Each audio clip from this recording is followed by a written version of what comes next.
Tinang ne Instituto Defesa Direito Balabarik indica simu keisa konoba violência sobre labarik hamutuk sanolo. Presidente indica Dinora Granadeiro hatou informação neba jornalista Sira foi realiza ação regional konoba proteção labarik Sira e Hamaubararung Timor Plaza terça-feira ne.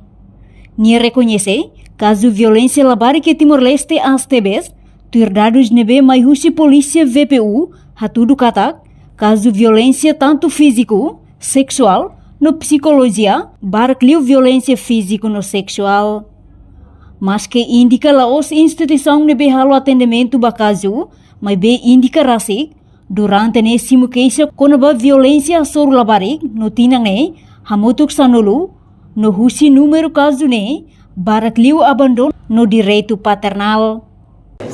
Dados lebih maqueta você polícia e a VPU né tudo cada caso violência sobre a mulher né tanto violência física, violência sexual, violência psicologia, para né violência física ou violência sexual. Bem mas as e a mim indica a mim lá atende.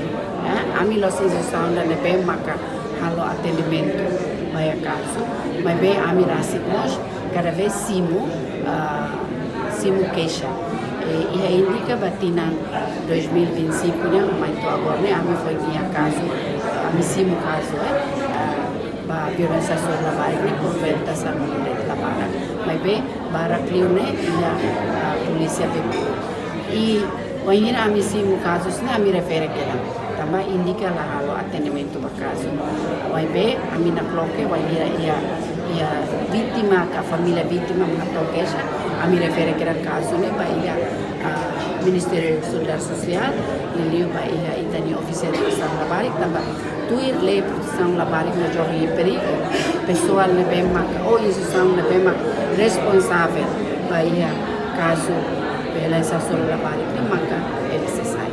No husi caso hirakne indica halo processo mediação deit no sei halo intervenção também competência tribunal niang. A reportagem é Fifania de Carvalho Imaculada Tefa Televisão Timor Post.